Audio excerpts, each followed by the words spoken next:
বহু বছরের পুরনো এবং ঐতিহ্য এই দোল পূর্ণিমা বা দোল মন্দির, যেটা আমাদের হিঙ্গলগঞ্জে অবস্থিত। আর সেখানেই দোল পূর্ণিমা হয়, আর এখানে সেই নেড়া পড়ানোটাও হয়।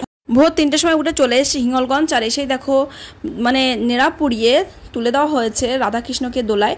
আর আমি সর্বপ্রথম এই দৃশ্যটা দেখলাম যে রাধাকৃষ্ণ দোলায় উঠলে কেমন লাগে। আমি বাড়ির পাশেই, তবে কোনোদিন আমার সকালবেলা উঠে আসা হয়নি। কৃষ্ণ দোলায় উঠে গেলে দেখো আমাদের রং খেলা শুরু হয়ে গেছে কৃষ্ণ দোলায় ওঠাই পড়েই। আর প্রচুর হাজার হাজার মানুষ এখানে আসে, সত্যিই বলছি হাজার হাজার মানুষ আছে, কিন্তু আমারই কোনোদিন আসা হয়নি। আর প্রচুর নাচ গান।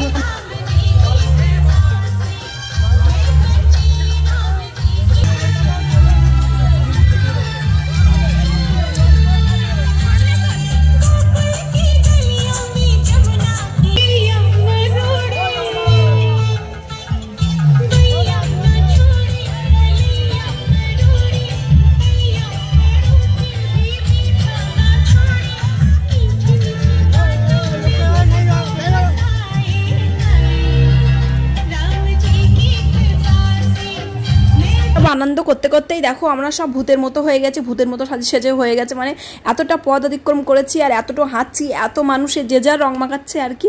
মানে খুব আনন্দ পেলাম এবছর, সত্যি বলছি প্রথমে এসে খুব আনন্দ পেয়েছি। অনেক অনেক মানুষের সমাগম এখানে দেখো। আর এটা আমাদের হিঙ্গলগঞ্জ কালীবাড়ি অবস্থাটা দেখো, চারিদিকে পুরো এত বড় জায়গা, কিন্তু চারিদিকে ভরে গেছে মানুষের ভিড়ে। আর সবাই কেউ কাউকে চিনতে পারছে না, সব রং মেখে ভূত হয়ে সেজে আছে। তারপরে আমরা চলে এসেছিলাম আমার একটা বন্ধু বা রাজুদাকে রং মাখাতে। আর দেখো এখানে বাচ্চারা আমাদের পিচকিরি রং মাখছিল। আমরা বললাম যে না, জলটা মারিস না, আমাদের এমনি রং মাখা। তো তার জন্য ওরা আবার আবির নিয়ে রেডি হয়ে গেছে, আমরাও রং মাখাচ্ছিলাম, ওরাও আমাদের রং মাখাচ্ছিল। তো এই বাচ্চাদের সাথে এই যে ছোটোবেলায় বেলুন মারা, পিচকিরি দিয়ে যে রং মারা, জল রং, এইগুলো কিন্তু ভীষণ একটা আনন্দের মুহূর্ত। কিন্তু এই ফোন টোন নিয়ে বেরোলে কি হয়, এইগুলো মানে করা যায় না, জল মাখা যায় না, খুব সমস্যায় পড়ে যায়। তো দেখো ওরাও খুব উৎসাহ পেয়েছে যে ওদের কাছ থেকে আমরা রং মাখছি বা ওদেরকে আমরা রং মাখাচ্ছি। আর তারপরে দৃশ্যটা দেখো, বৌদিকে পেয়েছি, বৌদিকে রং মাখাচ্ছি। দাদা তো বাড়িতে নেই, দুই বৌদি বাড়িতে আছে। আর একদম মাখিয়েছি তো সবুজ রং, পুরো যেটা ঘামলে কালো হয়ে যাবে অবস্থা দেখো দুজনের একদম। এটা রঙই মাখিনি, ভূতের মতো করে দিয়েছি বাড়ি এসে। এর আজকে বাড়ির থেকে বেরোয়নি, আমাদের সাথে যাওয়ার কথা ছিল হিঙ্গলগঞ্জ। তো এই যে একটা দাদাকে পেয়েছি, আর এই দেখো লাস্ট আসলো রাজুদাকে মানে মাখিয়ে সবাই মিলে ভূত করে দিয়েছি লাস্ট পর্যন্ত।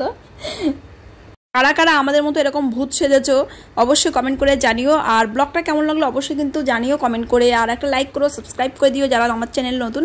তো অনেকদিন পরে মানে অবশ্যই আমি ভিডিওটা দিচ্ছি, অনেকদিন হয়ে গেল। দেখো সবাই মিলে ভূত করছে।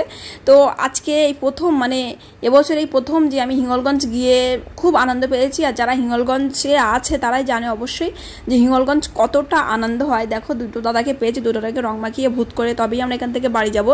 আর বাড়ি গিয়ে আবার তো বিকালবেলা আছে দোল মন্দিরে, ওখানেই প্রচুর বড় মেলা হয়, তো সেখানে যাবো। তো সবাই ভালো থেকো, সুস্থ থেকো, বাই।